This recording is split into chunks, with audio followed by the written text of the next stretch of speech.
Hey everyone, this is James Wilson with MTB Strength Training Systems and BikeJames.com, and today I got another bro science episode for you, although today is a little less bro science than usual because I actually have a study that looks at strength training for mountain bikers. So it's a little less of my interpretation and a little bit more of me sharing the results from this study and helping you figure out how you can use them to improve your training program, right? So one of the things that still drives me a little crazy is even after all this time, we still get people who will say strength training doesn't really help your mountain biking performance, that mountain biking is an endurance sport, that strength training doesn't really help endurance sports. And so despite the fact that there are just countless studies that show that strength training helps other endurance sports, you will find some studies that show that it doesn't help some endurance sports. And so this can create some confusion. And so what this study wanted to look at was, well, what is the context for this, right? Like what we're going to look specifically at mountain bikers, and we're going to use two different approaches and see how they affect riders' performances. So what they did is they looked at, like I said, two different approaches. One was a more traditional approach to strength training for cycling. Right? And cycling is usually a code word for road riding. Whenever someone says cycling, they usually mean road riding. And so that right there should be your first clue. Whenever someone says that, you should be like, well, does this really apply to mountain biking? Because mountain biking is not road riding. And trying to, have this umbrella of cycling that incorporates road riding and mountain biking under the same umbrella, and somehow they're the same thing because of that, is really kind of crazy to me, right? But it's still the way that a lot of riders approach their strength training. They will follow a program that is intended for road riding and not mountain biking. And again, they'll point to, studies and stuff like that to say, hey, this approach works for road riders, so therefore it should work for us too. So a more traditional strength training approach for road riding is to use an endurance-based protocol and to not do much, if any, strength training during the riding season, to just rely on riding itself to provide any sort of, strength training stimulus for you. And they compared that to a less traditional approach, which is more in line with the type of approach that I recommend, which is using a maximal strength where you're lifting more weight for fewer reps, and you are continue with that throughout the season. So the participants in the study had at least 5 years of consistent cycling experience, and they had not done any lower body resistance training for at least 6 months. And they were all competitive riders on the regional and national level, right? So during the off season, they recruited these riders. And then during the off season, they all followed the same basic training program where they lifted on the same days, they did endurance, the same type of endurance training on the same days. And the only difference being is what were they doing during the strength training sessions. And so the endurance training group did 8 weeks. The off season was an 8-week period for them.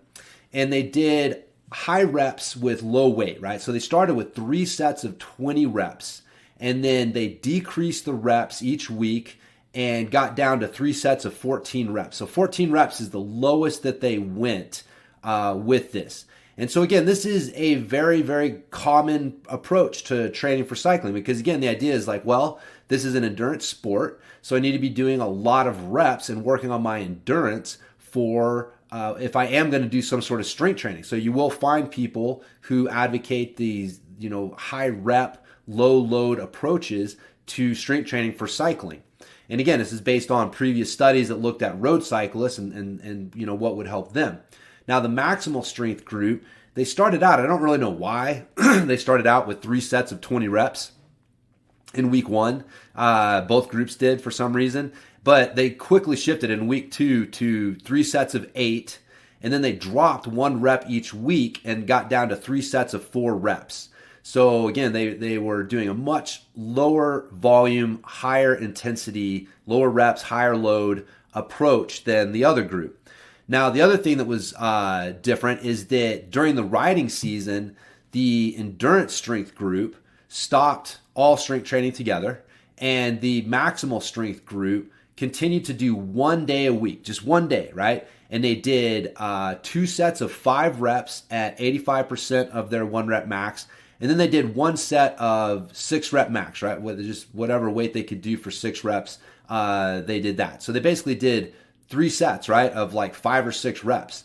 The exercise that they were using was a half squat. Again, this is another thing that kind of drives me a little crazy is people looking at, oh, well, you don't bend your knee that much when you're cycling. So to make it more specific, we need to do half squats. From a health perspective and the need for us to be able to squat as a human, I think that that's a little ridiculous. I'm not saying there's no room for a half squat in your program, but I would not recommend just using a half squat as your primary lower body exercise, right? But that's what they used in this program. They did a half squat, they did a leg curl, another exercise that I think is, has super limited utility for us as riders. And then also a single leg press. So they did a single leg exercise, but unfortunately they did it on a leg press, which again, I would recommend a lunge or a split squat or Bulgarian split squat. So if I was picking this out, I would have had them doing different exercises. There's definitely better exercises that you can and should be doing as a mountain biker. But what's interesting is even with this crappy set of exercises and this, strength training approach that they were taking, they got some results from it, right? That's the cool thing about strength training is strength training delivers results, right? You can be following a crappy program and still get results from it. It's just you can get better results from a better program, right? So besides the strength stuff, they also did a wind gate test where they get you on a bike and they have you go all out for 30 seconds. And they use that as a way to measure power endurance. They also measured VO2 max and lactate threshold and a bunch of other markers. And what they found at the end of the study was pretty interesting, but kind of predictable, especially if you follow me and are a fan of strength training. I'm sure you can probably guess where this is going. They found that there were no significant differences in endurance measurements between the groups. So things like VO2 max and lactate threshold and things like that. Like those, the one approach didn't provide an advantage over the other, right? So the endurance strength program did not produce measurably significant differences in these things over the maximal strength group, right? But what they did find is that the maximal strength group increased their peak power, right? So during this wind gate test, they were looking at what's the highest power output you're able to do, what's your peak power over 5 seconds, any 5-second interval, what's that power over 5 seconds, what's your power over the last 5 seconds that kind of looks at your endurance, and then what's your average power over the whole thing, right? And so what they found was that the maximal strength group increased their peak power from pre to mid season, and then they were able to maintain that increase for the most part throughout the riding season. They also showed an increase in the most power that they could produce over a 5-second period. And they also showed an increase in their 1 rep max strength from all the way through the season, from pre to post season, right? So they basically ended the season stronger than they started the off season, whereas the endurance strength group saw their strength gains drop back down. They basically went back to where they were. They saw some strength gains in the beginning, but then those strength gains weren't significant enough to help them produce more power or anything like that, and those strength gains went away. So they're basically going to start next off season back at square one, right? Like they're at the same strength level that they were the previous offseason. Like how are you going to increase your strength from year to year and increase your performance if you do that, right? So the maximal strength group is starting ahead of the curve, right? They actually are ending the offseason or ending the season stronger than they started the offseason. So they're going to be able to go into the next offseason at a stronger level, which means that they're going to be able to improve their strength even more, which should have even more of an impact on their power and stuff like that. So what they found with the endurance strength group was that they showed a decrease in their power over the last 5 seconds of that wind gate test. They showed a decrease in their 1 rep max strength. And they also, it's a thing called the fatigue index. Like, it's a self-rating of how fatiguing that effort is. And they found that there was an increase in their fatigue index during the wind gate test. So in a nutshell, both approaches help to improve endurance, right? So there wasn't one approach that was better at like kind of endurance stuff, but only the maximal strength group improved their anaerobic capacity, their power, right? And then they were able to maintain it over the whole season. So the conclusion of the authors of the study was that adding a non-traditional strength training program, and these were cross country racers. I guess I should say these weren't downhill racers, or these were specifically cross country racers. But they were saying that this, adding a non-traditional strength training program to a cross country racers program could help them maintain and even improve their anaerobic fitness and power over the course of a riding season.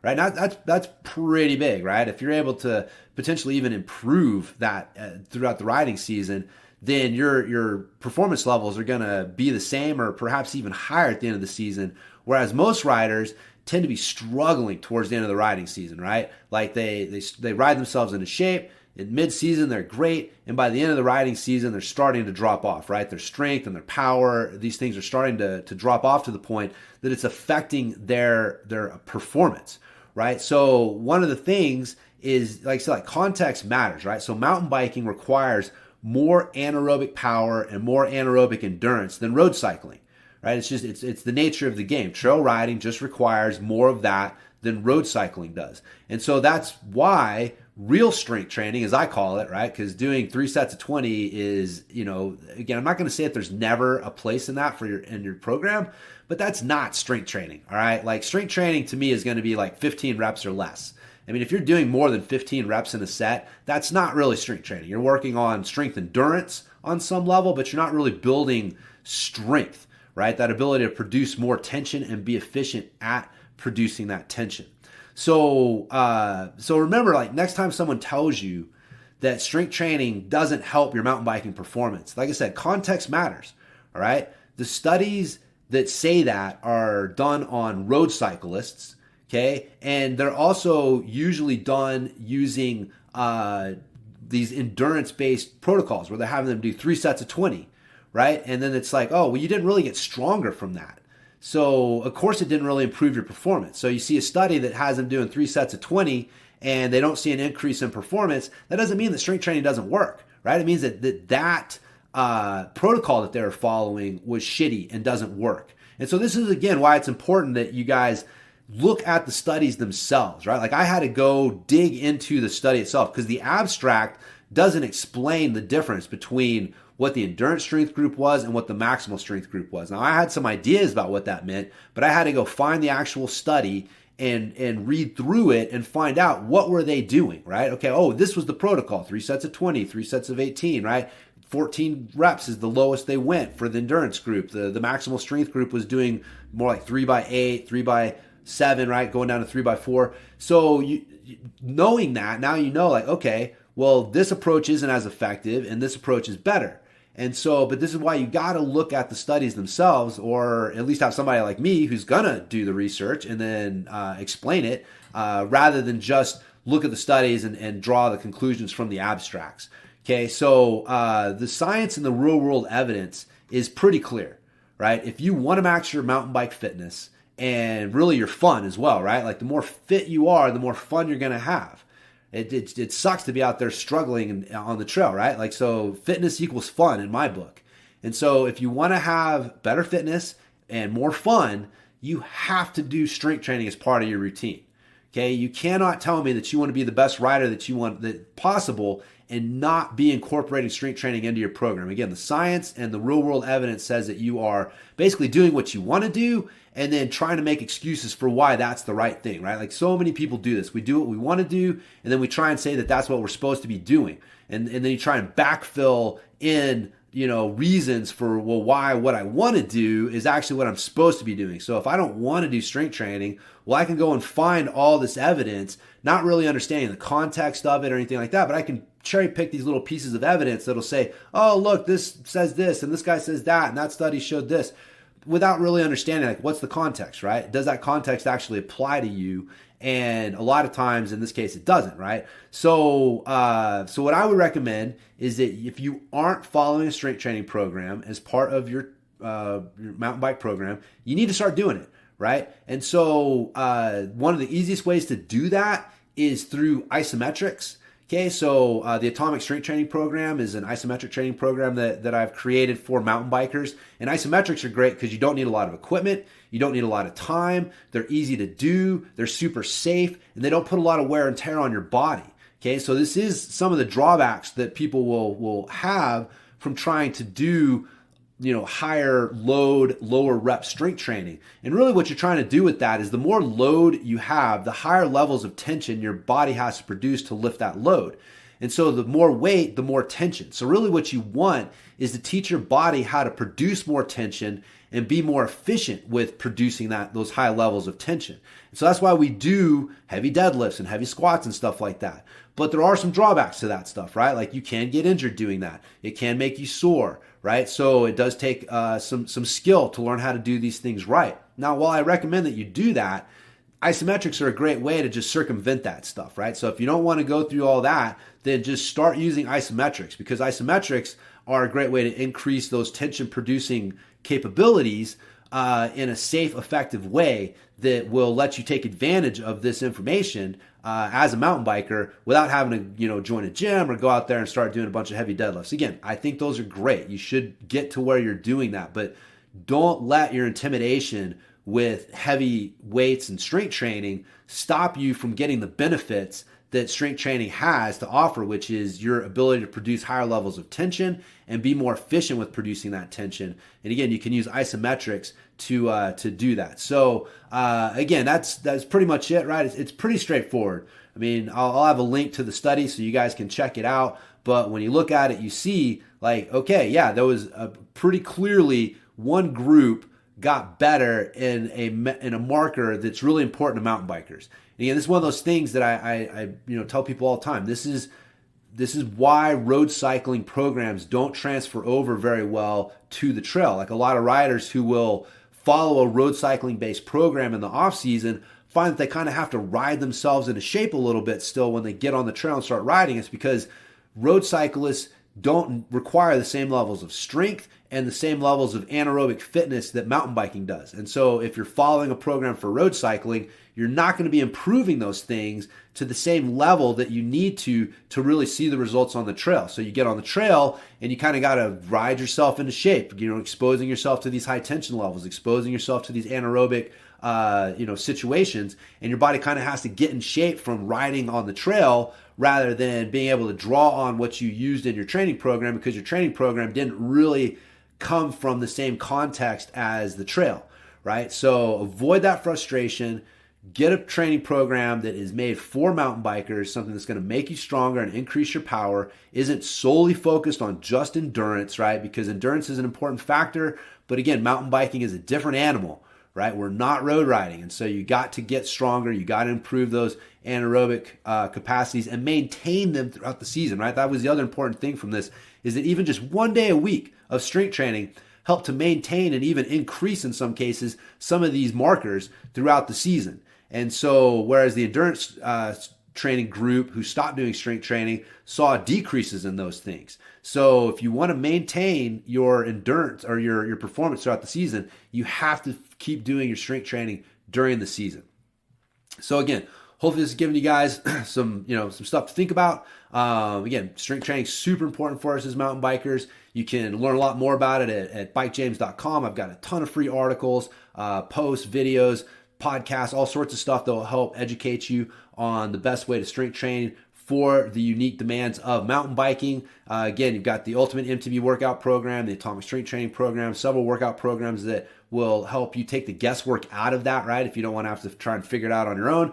I've already done all that for you. I've figured out how to apply the science and all that stuff to a training program for the demands of mountain biking. And so you can just use one of my programs and skip that, or you can educate yourself and figure out some good ways to do that. I know there's also some other trainers out there that have some good programs for mountain bikers, but just make sure you're following some sort of strength training program, right? Like if you're not doing strength training, then you're really not serious about being the best mountain biker you can.